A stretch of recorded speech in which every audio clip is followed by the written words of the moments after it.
Okay, guys, today is my first official day in Vegas. I came in last night, which was Wednesday night.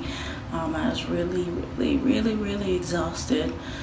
So, this is my first experience with Defcon. This is my first time vlogging. So, let's see how it goes, and I'll be sharing my experience. Okay, guys, I am back in the room. This is still August 9th, the Thursday of Defcon, the first day of Defcon. I have not actually gotten to check out anything Defcon today.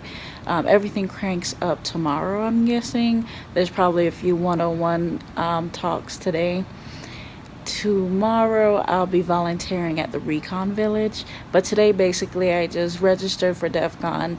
I went register for the Diana Initiative and also the Google security event that's going on right now. So I actually received a Google grant to come to Defcon.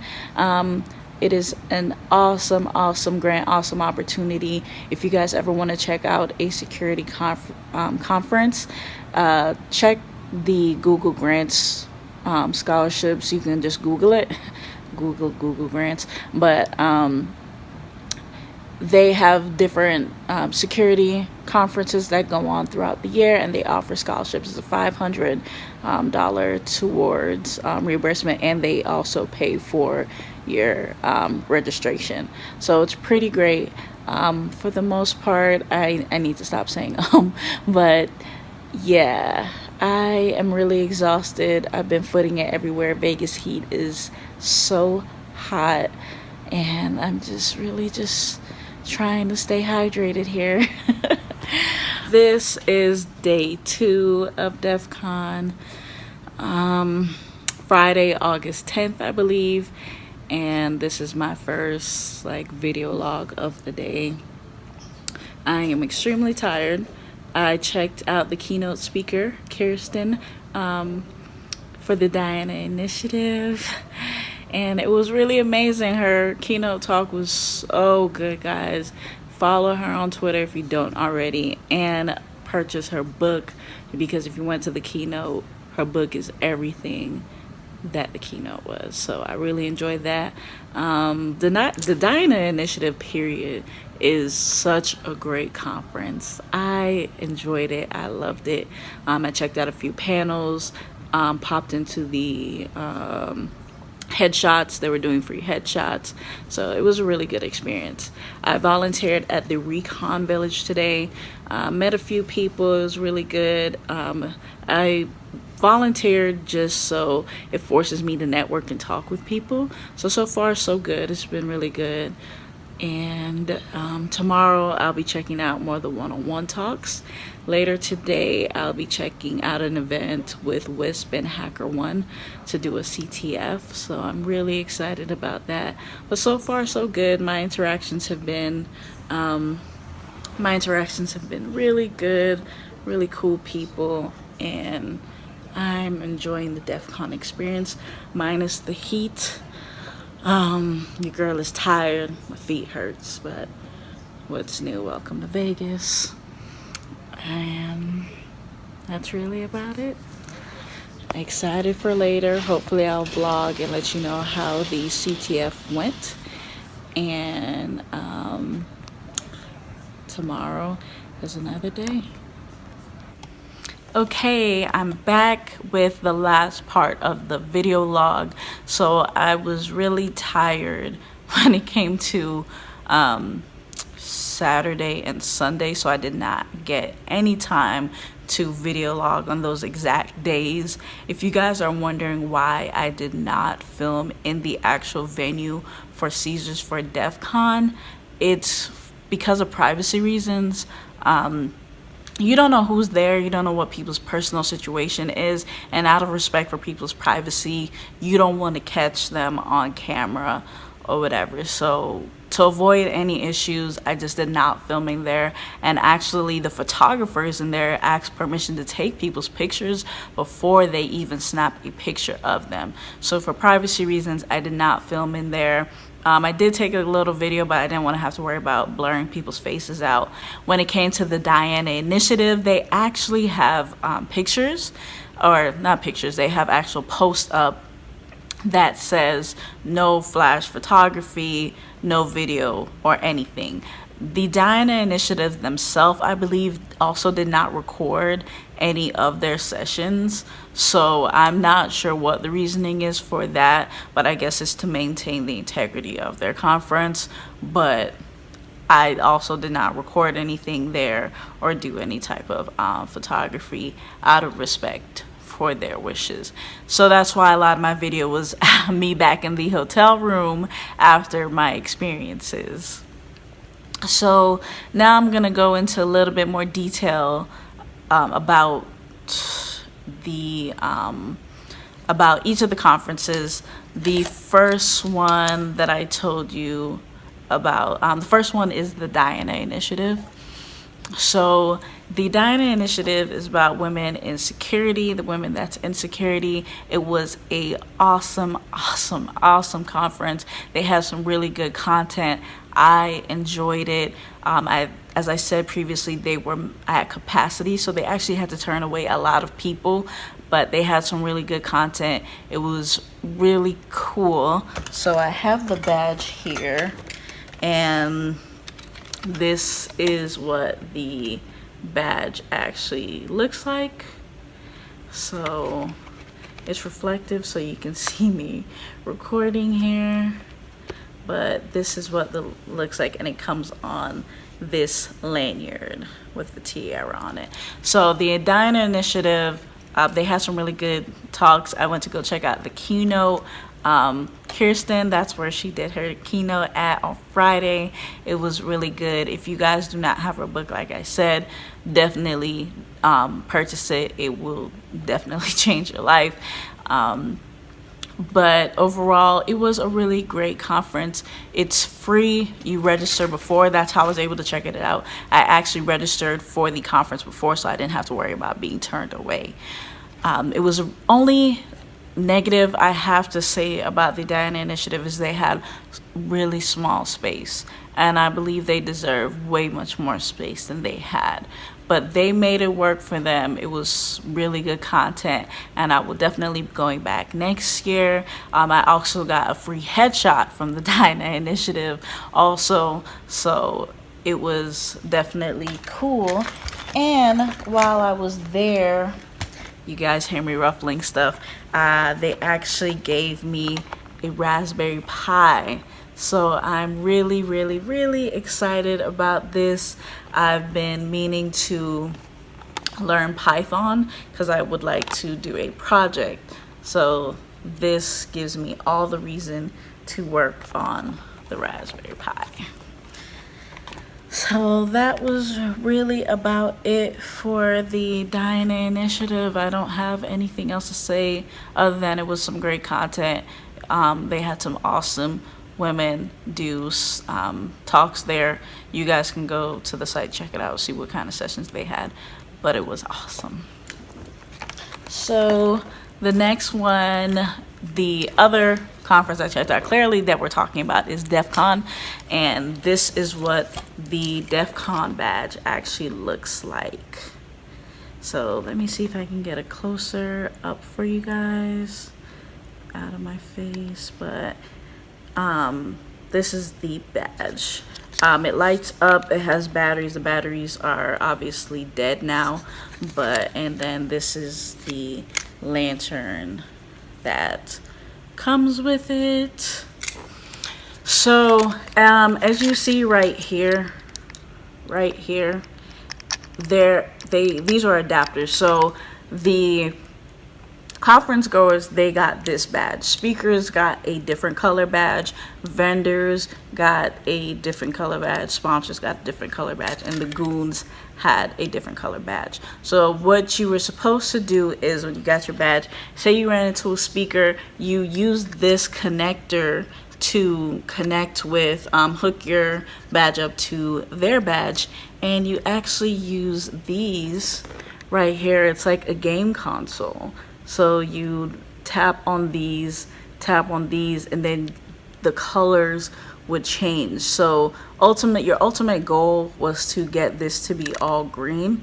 So initially it's like red, and it tells a whole story. It's like a whole video game, and it actually comes with it came with an adapter, so you could actually code it yourself if you want to. But it's a really cool concept.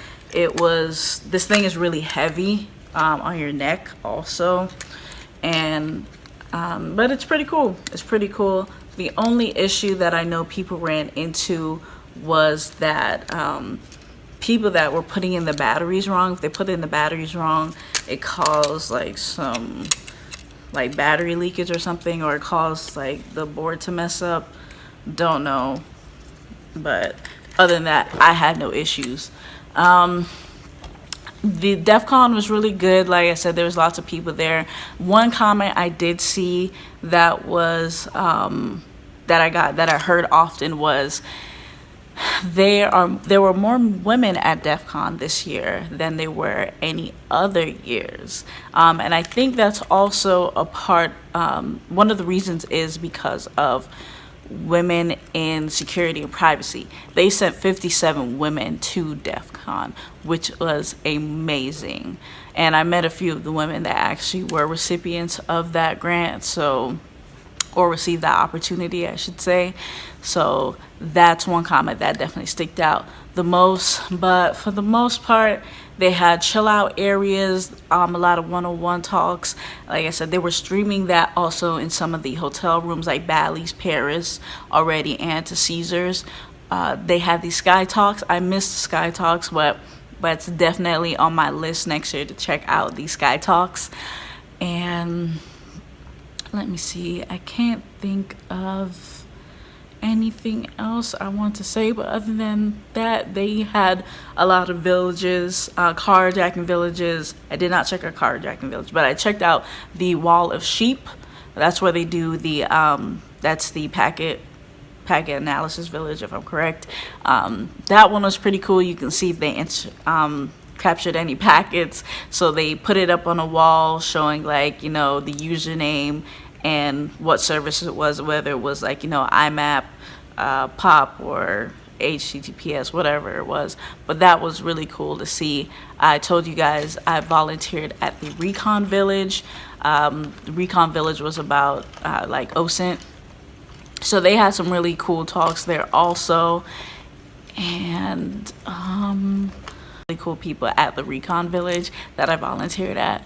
That was pretty awesome. They also gave out badges. This is what their badges look like. If you have the battery in it, the eye would be red. But this is the back. This is what it looks like. But really cool. Recon Village, definitely checked it out. I told you guys I volunteered at the Recon Village.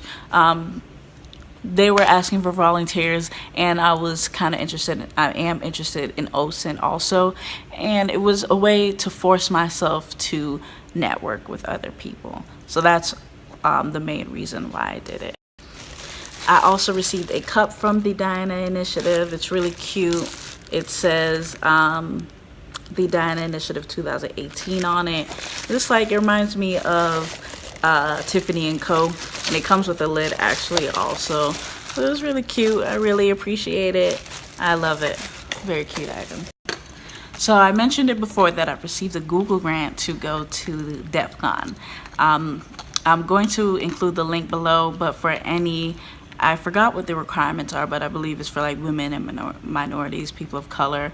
They have different security conferences that they offer Google grants for. This was my first grant, and you have to apply for it.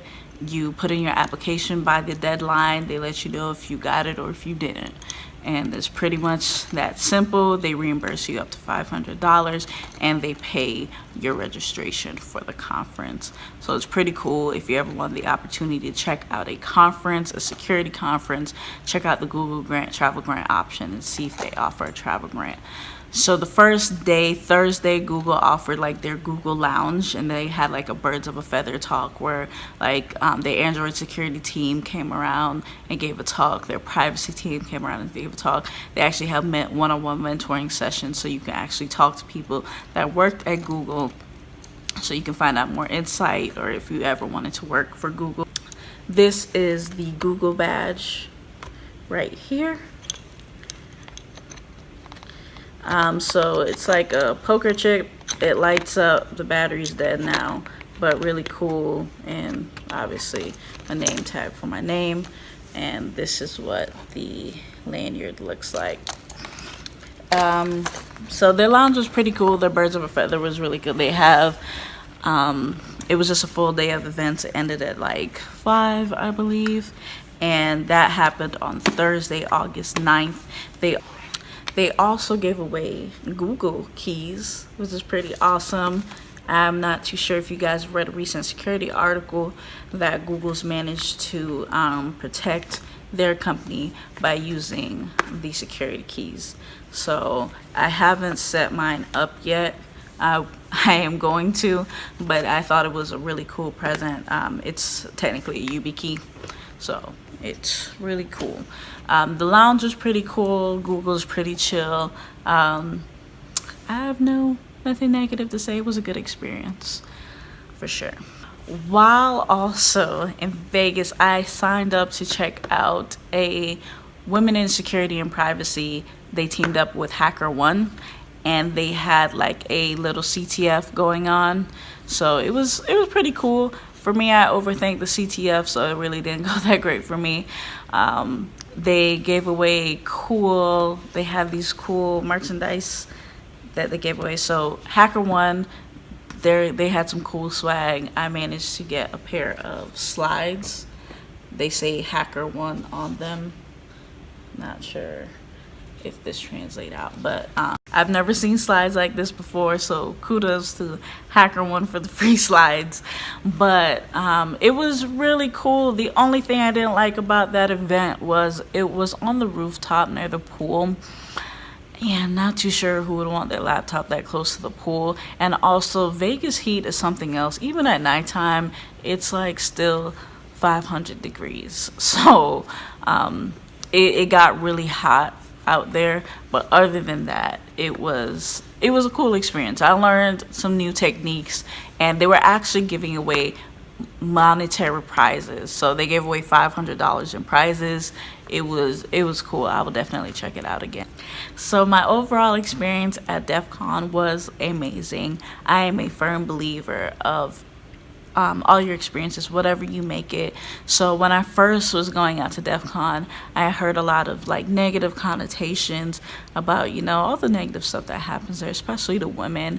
So I sat back and observed for a while, but everyone I spoke with was courteous. Nobody was rude. It was all good. I also met my tribe out there. I was able to meet other people of color in security, women of color, men of color in security. We all came together on multiple occasions to have brunch together. And it's just so great being able to meet different people, different like-minded people like you that are into the same things, and they come from different like backgrounds. Like I work in governance, someone else did pen testing. It was really cool. I also there I had brunch with some amazing people. I met people that work for these very large corporations. I met an author of a security book. Like I would never guess I'd be able to have brunch with these people. And when I was having brunch with them, it was like they're excited to meet you too. So it was really amazing. Overall, it was a really great experience. I encourage everyone to check it out. Next year I plan to check out more of the workshops. They actually hold like these 4-hour workshops. They normally, I think a month before, they give you the option to get tickets for the workshops. but they were actually sold out within like 3 seconds on the Eventbrite pages. But I'm gonna step my tactics up next year, and I hope to check out one of the workshops, and I'll just do more of the talks, and definitely the Sky Talks. I definitely want to check out the Sky Talks. The conference next year is going to be at Planet Hollywood, Bally's, and at Paris. I believe that's where they had it 2 years ago. So that's just a heads up. And I had an overall great time at Defcon. I didn't experience all of the negative stuff that came with it, like those that stayed in Caesars that had like those security issues. I believe those security issues were if you kept your do not disturb sign on too long on your door, then they had security come into the room, and security was able to bypass like the door blocks and just get in. But for the most part, I wasn't in my hotel room for 90% of the time, and housekeeping came in and did whatever they had to do. I don't know if it was happening at Bally's, if it only happened at Caesars, but I stayed in Bally's, and I did not run into any issues. But overall, DEF CON was a great experience, and I encourage everyone to check it out. If you're just going to network, if you're looking for a job, if you just want to see cool talks, if you want to learn new techniques, definitely a place to be. For me, I was just there to meet other people in security and to check out a few talks, and it was an amazing experience.